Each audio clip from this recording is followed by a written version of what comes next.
This show contains general information about legal matters. This information is not advice and should not be treated as such. If you have any specific questions about any legal matter, you should consult your attorney or other professional legal services provider. Be advised that while Cheapskate is a lawyer, he is not your lawyer. Also, Jimmy Franks is an idiot, and you should never take his advice. You are listening to Song Crimes. I'm professional idiot Jimmy Franks, and along with real-life attorney Cheapskate, we explore the statements and confessions made by songwriters in popular music and pass judgment on those who operate outside the law. Court is now in session. Today, we're going to be reviewing a bevy of reckless behaviors potentially committed in some songs. Thank you, Cheapskate, for taking the time to really dig deep on some of these lyrics to find out what's going on in them. I mean, how much time do you spend on average per song to give us the meat of what's happening beneath the lyrics? I'm generally, if it's a song that doesn't seem to have a heck of a lot going on in it, I can do it in 10 to 20 minutes. If it is something like, Because I Got High, that one, Boss, I think... Boss, I'm not coming in this week. Yeah, that one, I think I spent about an hour and a half putting that one together. Okay, well, thank you. Thank you for your service. So reckless behavior, we've got kind of a weird grab bag of stuff. We're going to start off with one that we weren't able to include in our traffic violations episode. This is Ghost Ride It by Mistah.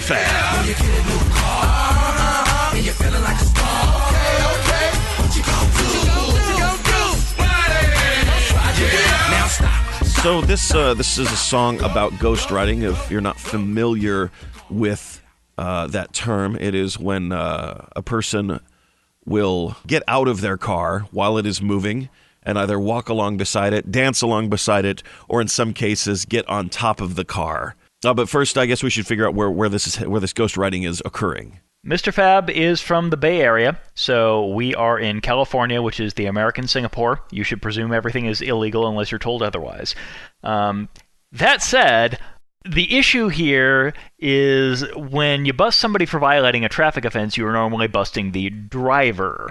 And I could not find any court case that explains to me whether somebody who starts up a car and then gets out of the car is still that vehicle's driver. We're not talking about a Elon Musk driverless car here. This is someone who has gotten behind the wheel, started the car, set it in motion, and has gotten out of it. So even if they're not a driver, there is some reckless behavior happening here. Definitely. If I'm a defense attorney, I'm going to argue that, well, I'm not driving the vehicle anymore, but the prosecution is going to say, look, the vehicle would not have been moving illegally if not for your actions, therefore you're the driver. There has almost certainly been a court case somewhere that handled this. It just didn't appear in any of the published case law that I could find. Getting on top of a car, whether there's somebody behind the wheel or not, that's just stupid, a terribly dangerous idea. Oh yeah. But is it a crime to be on top of a moving vehicle? It is in California. You're not supposed to ride on a portion of a vehicle that isn't designed or intended for the use of passengers. So if you are in a London-style double-decker bus, you're fine because that's designed or intended. But I don't think these guys are ghost riding London buses. What if he was ghost riding one of those Star Tours buses that take you around to the celebrities' homes? That would be pretty cool. If the vehicle is ghost riding, it is eventually going to violate some sort of traffic law. Sure.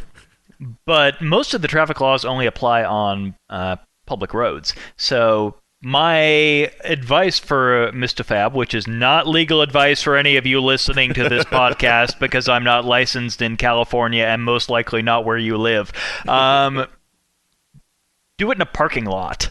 Okay, or a closed course. Right. That is not a public roadway because there are a lot fewer traffic laws that apply there. Take it out to the Bonneville Salt Flats. So when you get a new car and you're feeling like a star, ghost ride it in a safe, private setting. One other quick question on this one. There's the line, hit the club late now trying to holla at a chick. Can't get in the club, got a parking lot pimp. Hey, little mama, come holla at a pimp. What you know about getting you a whip. Is he pimping? And is pimping legal in California? Pretty sure it's not. Yeah, I mean, he says he's pimping, and pimping ain't legal. Okay. And in California, pimping is actually what they call the felony. So that's on the books as pimping? Yes, it says any person who, knowing another person is a prostitute, derives support from the earnings of prostitution, etc., etc., etc., is guilty of pimping, a felony, and shall be punishable by imprisonment in the state prison for 3, 4, or 6 years. It's not like a 3 to 6 years, which is how these sentences are normally written. You have a choice of 3 sentences, and you're getting one of them. The lawmakers are superstitious about the number 5 for some reason. Okay, well, so let's review the charges. Ghost riding, guilty or not guilty? Guilty of something, probably. I can't figure out what. It's just even if we can't nail it down, it's just not a good idea. Right. It's not safe, and you're not being a good neighbor. What is, if it's not pimping? What would it be called? What's the proper phrase? The legal language version of pimping. Sometimes they'll call it pandering. Other times they'll call it deriving support from prostitution or something, or enabling or accessory to prostitution. Okay, but him just coming out and saying he's a pimp, we don't actually have him. We haven't caught him in the act. We have not, but clearly he's not going to say he's a pimp if he's not a pimp, because then he would be frontin'. Okay, right, and the penalty for that is far worse. Yeah, penalty for that is never selling another album. Right. Okay, so we got him for enabling prostitution and probably some kind of reckless driving or just reckless behavior in general. So let's sentence him. What do you got? I am going to sentence him to carry out his ghostwriting in Mountain View, where they are beta testing all the Google driverless cars. And I'm going to sentence him to doing some model railroading with Johnny Cash, so that he can experience the vicarious thrill of operating a vehicle outside of the cab in a very safe, controlled environment. Except that Johnny Cash is our most frequent defendant on this show. Yeah. Well, then maybe we shouldn't have the two of them in the same room together. Our next one, a happy song with some pretty grim occurrences going on in the lyrics. Queen, Tie Your Mother Down. Tie your mother down, tie your mother down. Give me all your love tonight. So this song starts out with a party. Some good times. Get your party down, get your pigtail down, get your heart beating, baby. So good times, things happening. And then it looks like in the lyric, got my act all tight. It's going to be tonight, my little school babe. I always get a little nervous when we get into age of consent stuff, but let's assume that she's a senior in high school or something that something legal. We're gonna operate with that presumption as we move forward. Right. So the chorus is tie your mother down, tie your mother down. False imprisonment, kidnapping. What's happening here? You can't just tie up a family member. No, you can't. Queen's a British band, so I'll just talk about what most U.S. jurisdictions do in this case. The difference between unlawful imprisonment and kidnapping is that kidnapping requires you to take the victim to a second location or, in some places, hold them for ransom. Unlawful imprisonment is just, I'm confining somebody to a place where they don't want to be. Okay. So if they are tying your mother down at the location where they find her, that's probably unlawful imprisonment, which is usually a misdemeanor. If they are taking mother to a second location after tying her down, then that's kidnapping, and in the U.S. that's going to be a felony, and if she's gone for more than 24 hours, the FBI gets involved. The next line says, lock your daddy out of doors. I don't need him nosing around. That's also not okay. I mean, he's telling his school babe to do this to her father, to lock her father out of the house. Is that just some kind of domestic dispute, or does that get into some other territory? This is probably just a domestic dispute, if the school babe lives there, then she has as much right to lock the door as anybody else. It's probably not an unlawful eviction unless they changed the locks on Dad, in which case it might be an unlawful eviction. Why is all of this happening? For context, it sounds like the lyric, tie your mother down, give me all your love tonight. So it looks like they're just looking for a quiet place to get it on. Things get a little more extreme a couple lines down. Freddie Mercury sings, tie your mother down, take your little brother swimming with a brick. That's all right. So Freddie Mercury is now telling his young girlfriend to kill her little brother by presumed drowning him. I think that's illegal. Yeah, that's illegal. The murder's illegal, but I also wonder about telling somebody to kill somebody else. It sounds like they actually intend her to commit the crime, so he can be charged with soliciting murder. If he's helping commit the crime, like if he's given her the brick, then he might be charged as an accessory or a co-conspirator. Murder by drowning, though, is actually really uncommon. The victim usually puts up a lot of a fight, so you got to knock him unconscious first. And it's a real challenge for a coroner because it's hard to tell whether they died of drowning or whether they died of some other cause and got dumped in the water. And we should note that the song doesn't say the little brother is alive at the beginning. It's entirely possible that they're going to tell the story that, well, we found this kid dead, we panicked, and we dumped the body in the river. It takes a dark turn. It does. So I see here also that you've flagged the chorus as a potential burglary. Burglary is when you break into a building with the intent to commit any crime inside, not just theft.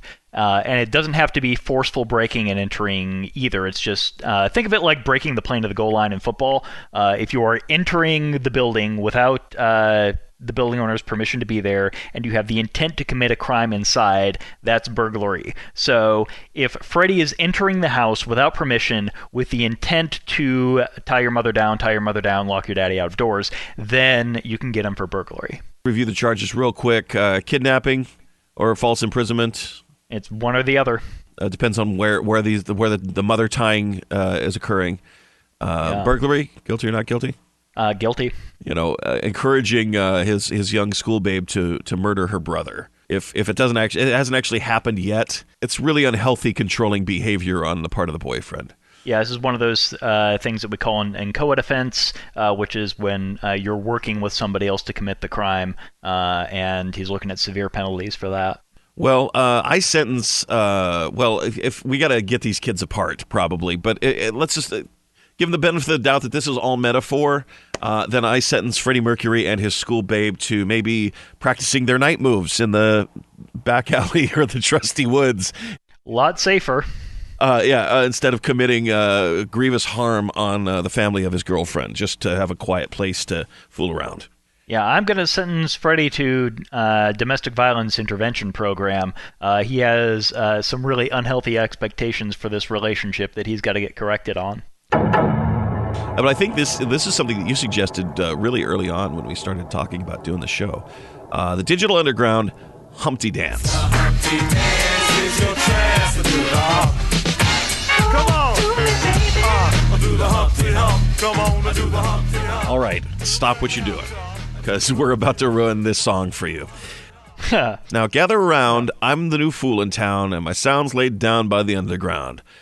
I drink up all the Hennessy you got on your shelf. So just let me introduce myself. So right out of the gate, he is ransacking someone's liquor cabinet, and assuming that person didn't ask Humpty Hump to drink all their Hennessy, he's just stealing their booze. Is that stealing booze if you have access to the liquor cabinet and you drink it? Probably. He can make the argument that, I'm at a place where people are expected to drink Hennessy. I just was kind of uncouth and drank more of it than people thought I would. Uh-huh. But, we're back in California. California's got 2 degrees of theft. It depends on the value of what he's taking. So I did the math. To make this grand theft, it's got to be more than $950. Google tells me you can get 750 milliliter bottle of Hennessy for about $35. So It's grand theft if you have 27 bottles of Hennessy on your shelf and he drinks them all. Otherwise, otherwise he's looking at petty theft. Okay. Because it's going to take him, hopefully it takes him more than a couple of days to get through 27 bottles. Yeah, well, he's Humpty Hump capable of superhuman feats. Is there anything that Humpty Hump can't do? Probably not. Okay. We should match him up with a time-traveling vigilante, Pat Benatar, and form a new X-Men. He's not just eating the last piece of pizza. He is drinking gallons of Hennessy. Yeah, there's just so many classic lines in this song, but also problematic ones. I'll eat up all your crackers and your licorice. Hey, yo, fat girl, come here. Are you ticklish? Is he, I'm certainly not being polite here, but is he crossing a line into inappropriate touching or harassment? Yeah, I mean, anytime you are touching somebody without their consent, that can be battery. If he's tickling her in the swimsuit area, then it's going to be sexual battery. But we're going to work from the assumption that this is just a regular battery. And sure. In California, battery is punishable by up to 6 months and $2,000. But there is a list of people who you're penalized more heavily if you batter them, and usually it's a short list like battery against a law enforcement officer, but California's list is pretty darn long. So why don't you take it from here, Jimmy Franks? So if you tickle these people, is that am I understanding that right? Or if these people tickle somebody else? Yeah, if you tickle these people. Okay.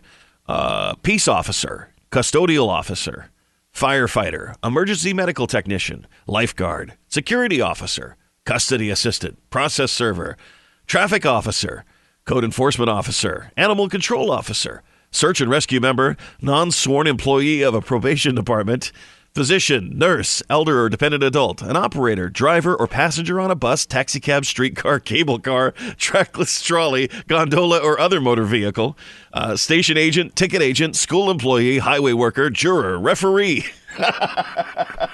umpire, linesman, member of the United States Armed Forces,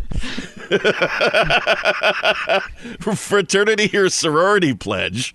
I'm sorry.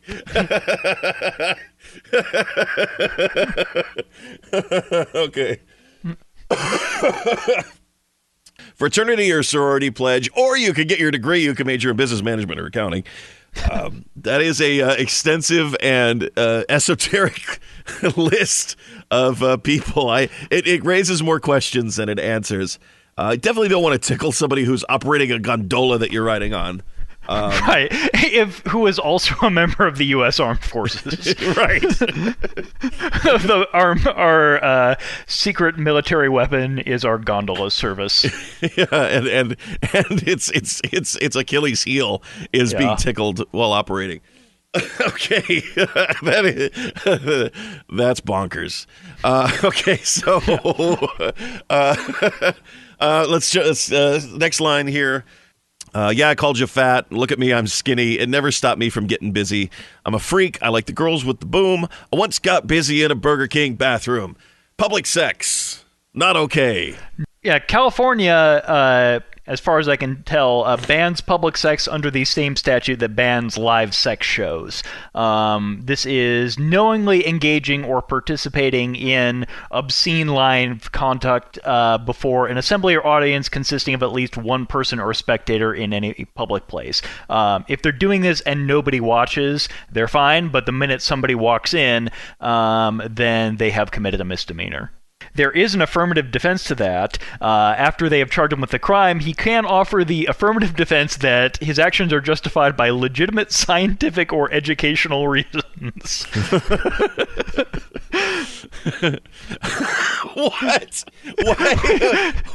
That's okay. It's a sociology experiment. Right. So that's all you got to do to get a free pass.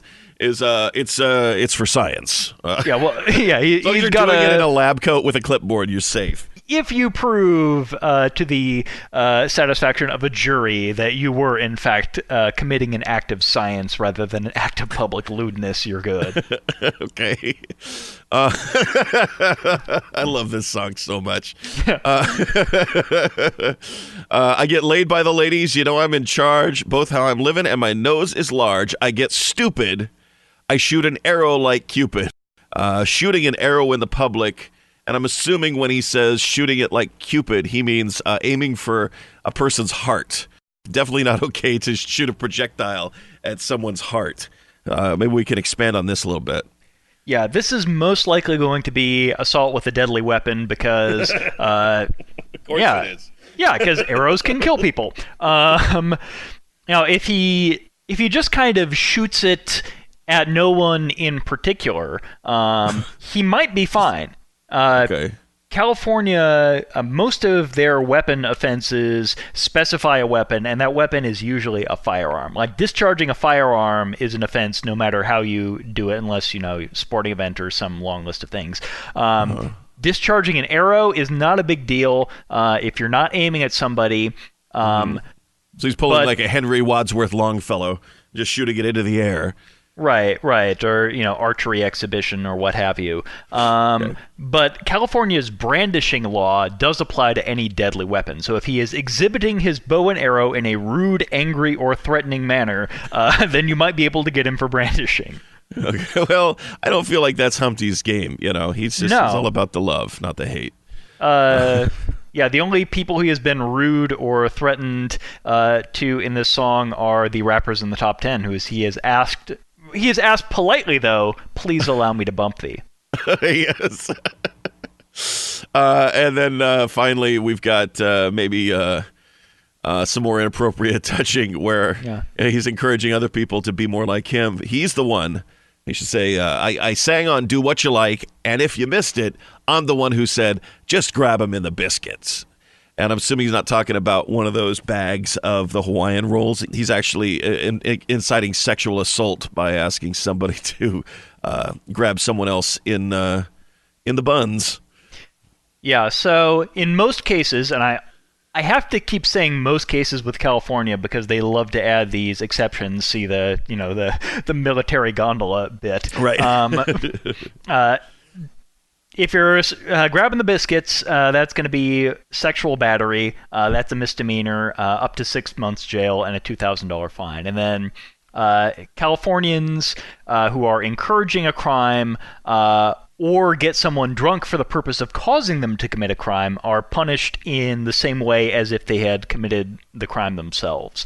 Wow. So, okay. Yeah, so Humpty would be looking at that. There would be a separate charge if Humpty was an accessory after the fact, like if he was destroying the evidence that someone grabbed someone else in the biscuits. I'm not sure how you would do that.